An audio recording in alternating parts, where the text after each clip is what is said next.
What if I told you that one of the greatest thinkers of the 20th century believed that Jews and Arabs could live together in peace, within the same state?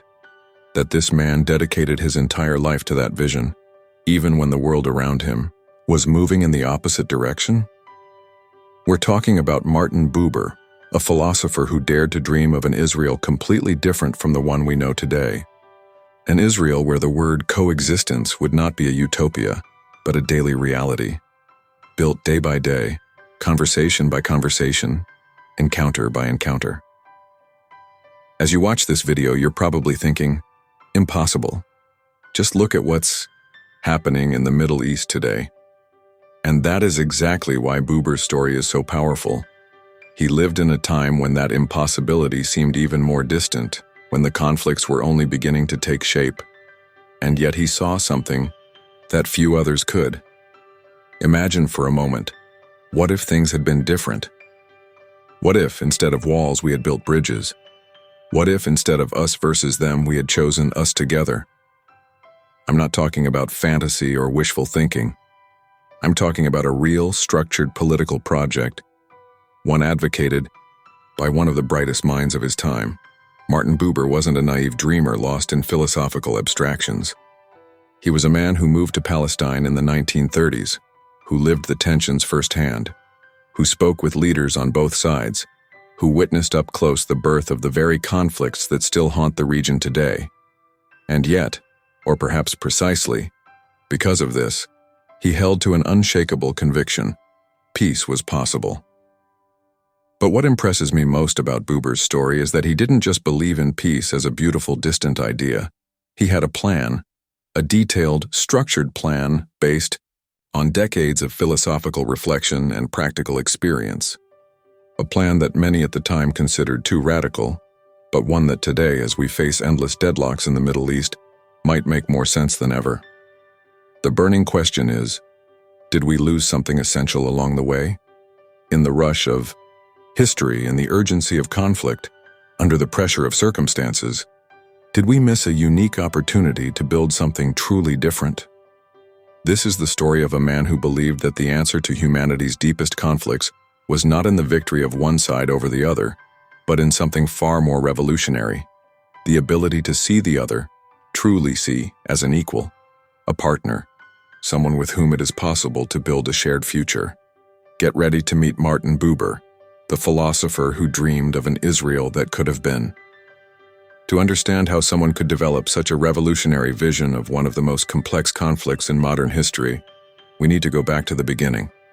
Martin Buber was born in 1878 in Vienna, at the heart of the Austro-Hungarian Empire, a time and place where different cultures, languages, and religions coexisted in a complex social tapestry. But it was in Lviv, in his grandparents' home, that Buber was truly formed.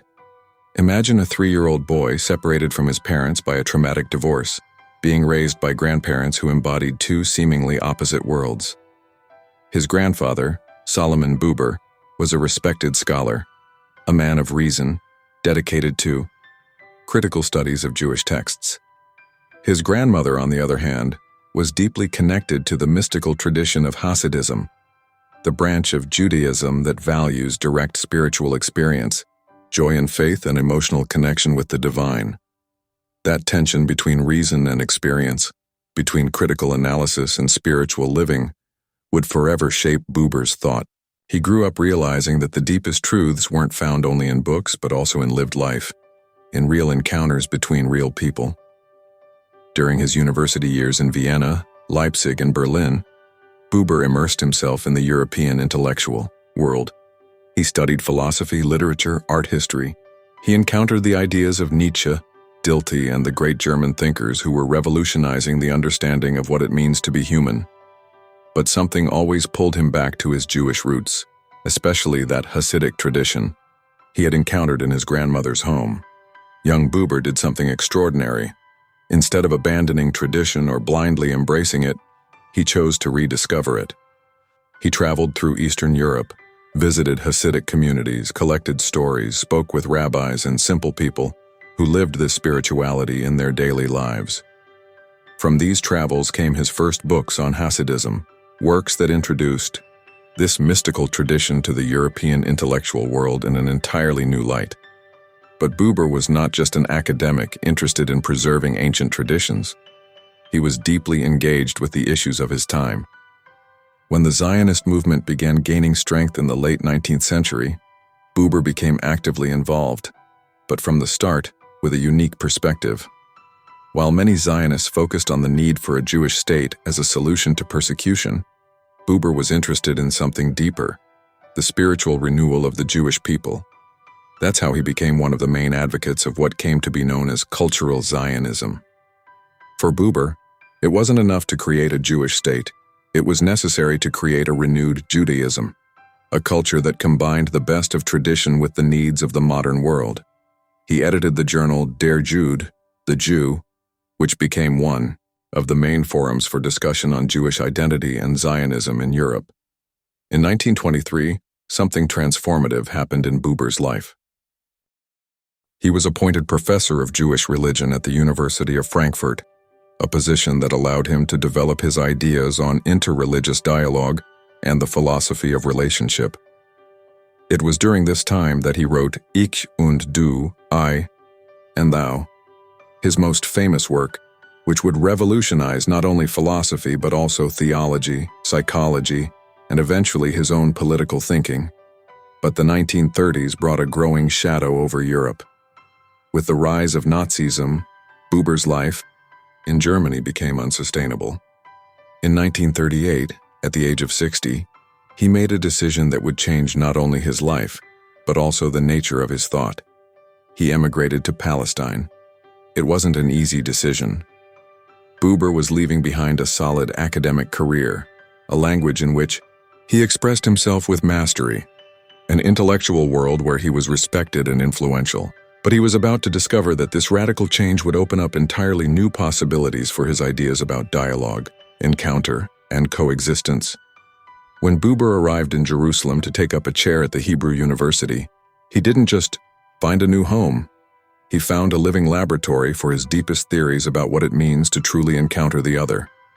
It was in the intellectual atmosphere of Frankfurt, surrounded by the most advanced philosophical debates in Europe, that Buber developed the idea that would forever change our understanding of what it means to be human. But the genius of Ich und Du wasn't just in its theoretical sophistication. It lay in its revolutionary simplicity. Imagine you're talking to a close friend. You're both truly present with each other, listening, responding, creating something new in that exchange. Now imagine you're filling out a form about that same person. Name, age, profession, characteristics. Feel the difference? In the first case, you're in an I-thou relationship. In the second, an I-it relationship. For Buber, this distinction wasn't just a philosophical curiosity. It was the key to understanding all of humanity's problems. When we treat other people as it, as objects to be analyzed, controlled, used, or categorized, we lose exactly what makes us human, the capacity for genuine encounter. Think about how many times a day you interact with people while treating them as an it. The waiter is just someone who brings your food. The bus driver is just someone who takes you from one place to another. Your coworker is just a function within an organizational chart. There's nothing inherently wrong with this. After all, modern life demands this kind of functionality. But Buber was pointing to something we lose in the process. The I-thou relationship is completely different. It happens when you recognize in the other not a function, not a category, not a means to your ends, but a unique and unrepeatable presence. It's when you realize that this person in front of you has an inner life as rich and complex as yours, dreams as valid as yours, fears as real as yours. But here is the crucial point. For Buber, this wasn't just a beautiful theory about personal relationships. It was a radical political philosophy. Because if you truly understand what it means to encounter the other as a thou, then it becomes impossible to oppress, exploit, or dehumanize any person or group. Let's make this concrete. When politicians speak of the Arab problem or the Jewish question, they are automatically placing entire groups of people into the it category. They become problems to be solved, issues to be managed, not human beings to be encountered. Buber saw in this kind of language the root of all ethnic and political conflicts. What would happen, Buber asked, if we started to see the Arab or the Jew, not as a category but as a person, not as a representative of a group, but as a unique individual, not as a problem, but as a possibility for encounter? This didn't mean naivety. Buber wasn't suggesting that political and cultural differences would magically disappear through friendly conversation. He was proposing something far more radical, that these differences could be approached in an entirely new way when based on the mutual recognition of each other's full humanity. The I-thou philosophy also had a profound spiritual dimension. For Buber, every genuine encounter between two people was, in fact, an encounter with the divine. Not because God was somewhere out there watching, but because the very act of fully recognizing the other as a thou was a sacred experience. It was a moment when human connection transcended the ordinary and touched something eternal. This may sound abstract, but think about moments in your own life. Perhaps a deep conversation with a friend where you truly understood one another. Perhaps a moment of forgiveness after a conflict.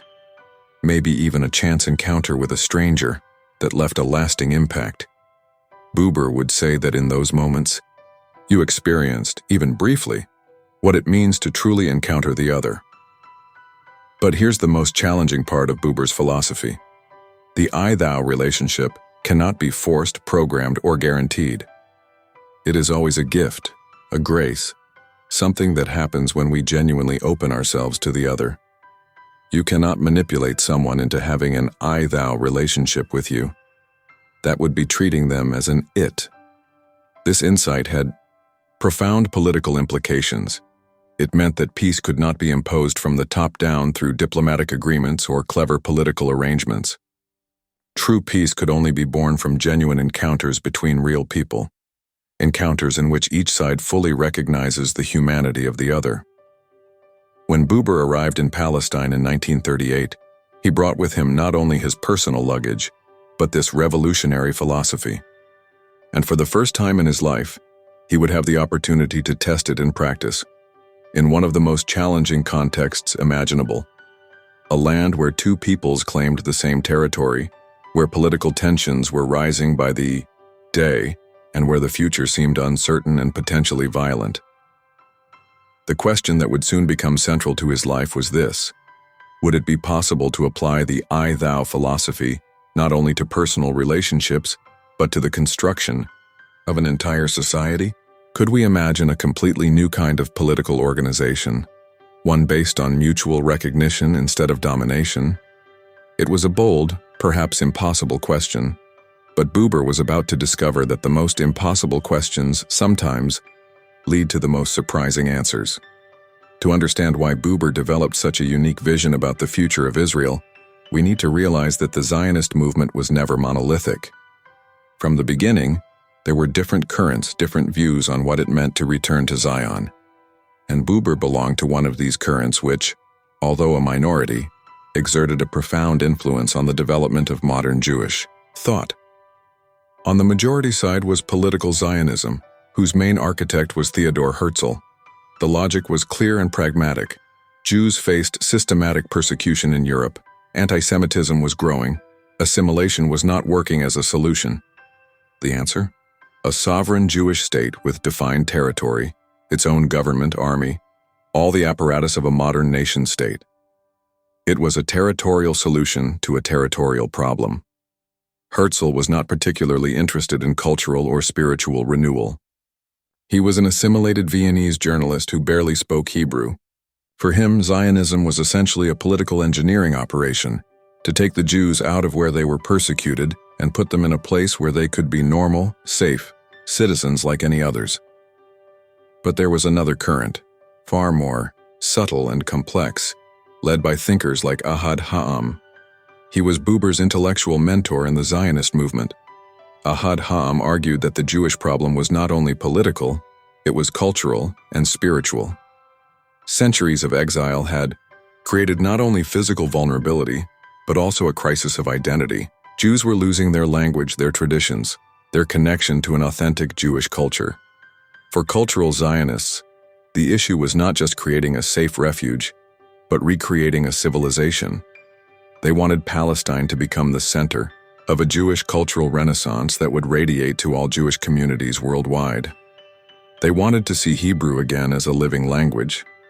They wanted literature, art, philosophy, science produced on Jewish soil by Jews reconnected with their deepest roots. Buber absorbed this vision but took it even further. For him, Jewish renewal could not happen in isolation, ignoring the fact that other peoples already inhabited the land. More than that, his I-thou philosophy made it impossible to imagine a cultural renewal project that treated the Arab inhabitants of Palestine as mere obstacles to be removed or subdued. Here lay the crucial point of tension. Herzl's political Zionism spoke in terms of national sovereignty, clear borders, territorial control. It was the logic of the European nation-state applied to the Jewish context. But Buber saw in that logic exactly the kind of ayat thinking that had created the Jews' problems in Europe in the first place. How can you build a society based on recognizing the other as thou if you start by treating an entire group of people as it? How can you talk about Jewish spiritual renewal if that renewal implies denying the spiritual and cultural rights of another people? For Buber, these were not just abstract ethical questions. They were fundamental practical issues. He was convinced that a Jewish state built on excluding or subordinating Arabs would be a state that betrayed the deepest values of Judaism. It would be just another ethnocentric nationalism disguised as religion. But he was also unwilling to abandon the Zionist project. Buber deeply believed that Jews needed cultural renewal, that they needed a territorial base for this renewal, that Palestine was the natural place for this to happen. The question was, how to do this in a way that honored both Jewish aspirations and Arab rights? Buber's answer was radical for the standards of the time. Instead of a Jewish state or an Arab state, why not imagine a binational state? A state where Jews and Arabs would have equal rights, where both cultures could flourish, where Jewish renewal would happen not in opposition to the Arab presence, but in dialogue with it? This vision did not arise from abstract idealism. Buber had observed the Austro-Hungarian Empire, where different nationalities lived under a common political structure. He had studied other models of multicultural societies.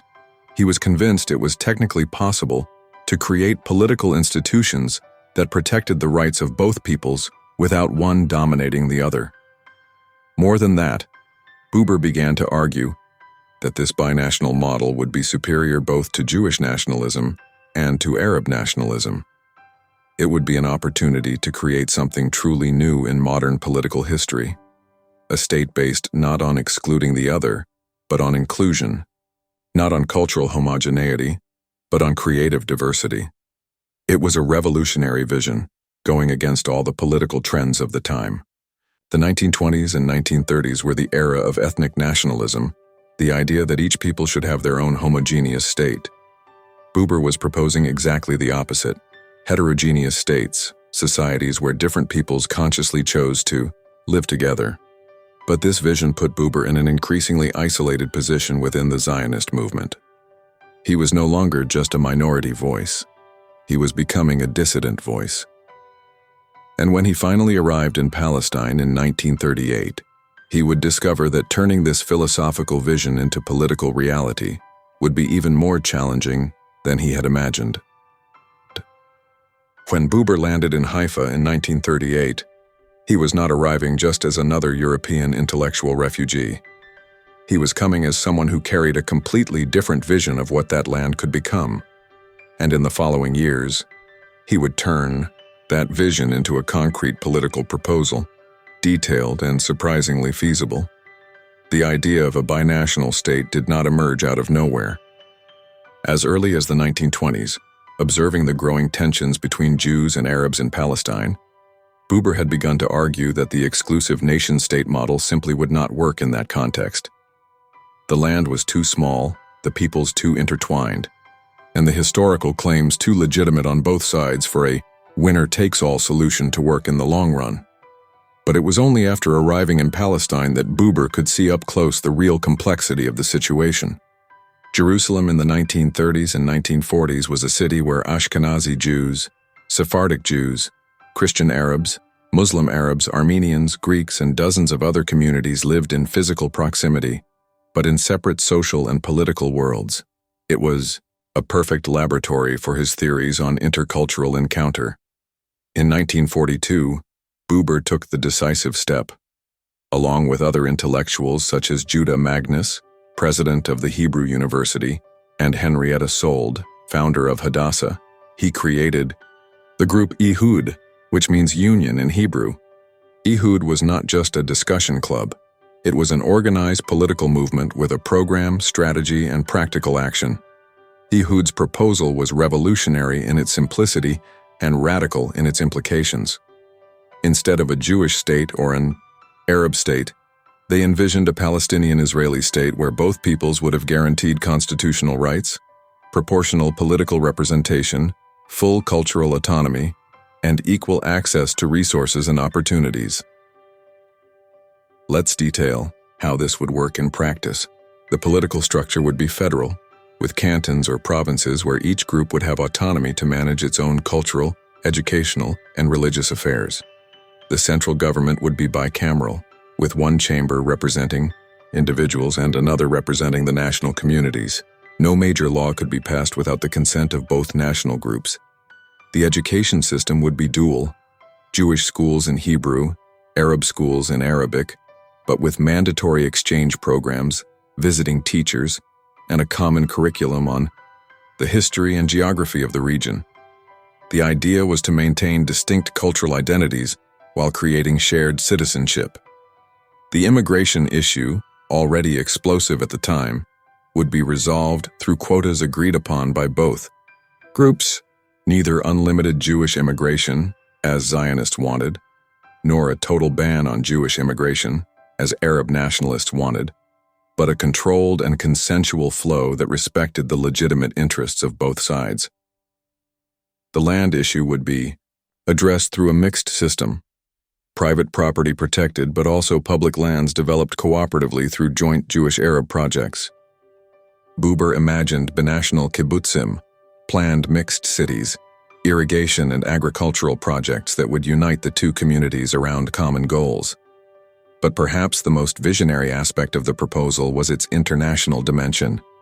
Buber argued that a binational Palestinian-Israeli state would serve as a model for the whole world.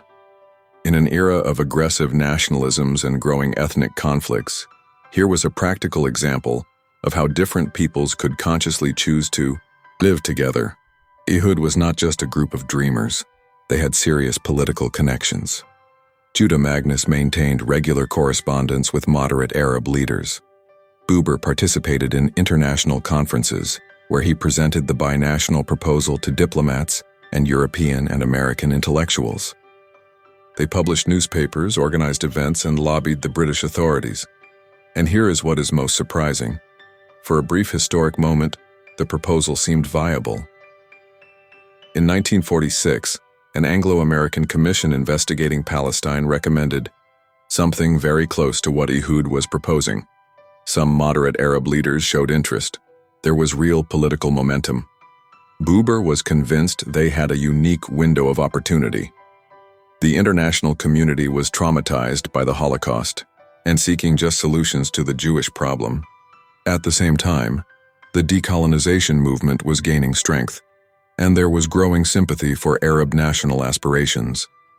A binational state could satisfy both trends. The proposal also had a solid economic logic. Palestine was too small to be efficiently divided. Water resources were scarce and needed to be jointly managed. Natural markets extended both to the Arab world and to Jewish diaspora communities. A unified state would be economically more viable than two small hostile states. But Buber was not naive about the challenges. He knew the proposal required a fundamental change of mindset on both sides. Jews would have to give up the dream of an exclusively Jewish state. Arabs would have to accept a permanent and substantial Jewish presence in the region. Both sides would have to learn to see the other, not as a threat, but as a partner. For this, Ehud developed an entire pedagogy of encounter. They organized Jewish-Arab dialogue groups, mixed cultural events, small cooperative projects that could serve as prototypes for greater cooperation. Buber personally took part in these activities, applying his I-thou philosophy in concrete political contexts. The strategy was to build peace from the bottom up, relationship by relationship, project by project, until a solid social base for the political solution was created. It was ant-like work, slow and patient, but Buber was convinced it was the only sustainable path. What makes Buber's proposal even more impressive is that it anticipated many of the problems that actually emerged in the following decades. He predicted that dividing the land would lead to recurring wars, permanent refugees, radicalization on both sides. He warned that without a solution recognizing the legitimate rights of both peoples, the conflict would become chronic and increasingly destructive. But in 1947, when the United Nations voted for the partition of Palestine, the binational proposal was definitively rejected. The international community opted for the seemingly simpler solution, 2 separate states. And Buber, at 69 years old, saw his decades-long dream crumble before historical forces that seemed greater than any individual vision, however brilliant. The reaction to Buber's proposal was as intense as it was predictable. On one side, mainstream Zionists accused him of betraying Jewish interests. On the other, Arab nationalists saw him as yet another European colonizer disguised as a pacifist. And in the eye of the storm of criticism, Buber discovered something every political visionary learns early. The most necessary ideas are often the least popular. David Ben-Gurion, who would become Israel's first prime minister, was particularly harsh. In heated public debates, he confronted Buber directly. "Professor, you live in an academic ivory tower. You don't understand the realities of power. The Arabs don't want to live with us. They want to push us into the sea. Your proposal is an invitation to national suicide." Ben-Gurion's criticism echoed the sentiment of many practical Zionists. To them, Buber was fundamentally naive about the nature of the conflict. After centuries of persecution after the Holocaust, how could Jews afford to bet their physical security on the goodwill of their neighbors? The Jewish state was not an option. It was an existential necessity. Golda Meir, future prime minister, was even more direct. There is no Palestinian people. There were Arabs in Palestine, but they are Arabs like any others. They have 22 Arab countries to go to. We have only this small piece of land. To her, Buber's proposal was not only impractical but immoral. It meant denying Jews the right to self-determination that was being granted to all other peoples. On the Arab side, the criticisms were equally devastating, but for different reasons. Leaders like Hajj Amin al-Husseini, the Grand Mufti of Jerusalem, saw in the binational proposal a legitimization of Jewish presence in Palestine.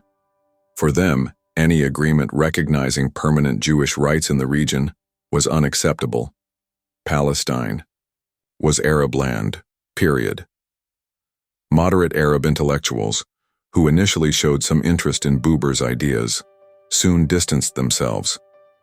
They argued that no matter how well-intentioned, Buber could not escape his position as part of the Zionist colonial project. Even speaking of equality and cooperation, he represented a movement that had come from outside to radically transform a society that had existed for centuries. "How can you talk about equal partnership?" asked an Arab intellectual during a debate, "when one side has the support of the international Zionist movement, financial resources, political connections in Europe and America, and the other side only has historical possession of the land? That is not partnership. It is colonization with a human face. But perhaps the most painful criticisms for Buber came from within the Jewish community in Jerusalem itself. Newly arrived refugees from Europe, traumatized by the Holocaust, saw his proposal as a betrayal of the victims of Nazism. 6 million died so we could have a Jewish state, read a letter Buber received, and you want to hand it over to the Arabs in the name of philosophy? The Orthodox religious community had its own objections. For many rabbis, Buber's binational state was secularization disguised as tolerance. They wanted a Jewish state based on religious law, not a secular state where Jews would have to constantly negotiate with non-Jews on fundamental issues of identity and religious practice. Even within the Ehud group itself, there were tensions. Some members felt Buber was being too optimistic about the Arabs' willingness to compromise. Others argued he was not assertive enough about Jewish historical rights to the land. The movement that was supposed to unite Jews and Arabs barely managed to maintain internal unity. The international press also expressed skepticism. American and European journalists, though impressed by the intellectual sophistication of the proposal, questioned its practical viability. "It's a beautiful idea on paper," wrote a New York Times correspondent, "but it presumes a level of political maturity that simply does not exist in the Middle East." Buber responded to these criticisms with a patience that frustrated both his supporters and opponents. Instead of political counterattacks, he offered philosophical reflections. "You call me naive," he said, "but I ask, what is more naive? Believing in the possibility of human dialogue, or believing that violence can resolve fundamental differences between peoples who will have to live as neighbors forever, too?"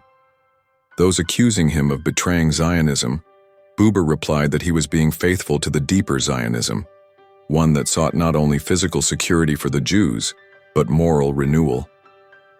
A Jewish state built on injustice against another people will not be truly Jewish, he argued. It will only be another nationalist state with Jewish symbols. To the Arabs who saw him as a colonizer, he offered his own biography. A man who had left a secure career in Europe to live as a minority in a land where he had to learn a new language, adapt to a new climate, and rebuild his life from scratch. "I did not come as a conqueror," he said. "I came as someone seeking a home, and I know you have a right to that home too." But perhaps the deepest criticism came from an unexpected source: history itself. The events of 1947-1948, the UN partition, the war that followed, the creation of Israel and the Palestinian exodus seemed to prove his critics right. The conflict was truly irreconcilable. The forces of history were greater than any individual vision. And yet, even faced with the apparent failure of his ideas, Buber refused to admit defeat. He knew he had lost a political battle, but was not convinced he had lost the broader historical argument. If you enjoyed getting to know this very human and inspiring vision of Martin Buber, don't forget to subscribe to the channel to receive more videos that bring stories and philosophies that truly make a difference. Leave your like to help spread this message of dialogue and hope, and share it with your friends so more people can learn about the dream of peace that Buber believed was possible. And of course, tell us here in the comments what you think about this proposal for coexistence. Is there still room for it today? Thank you very much for watching, and see you in the next video.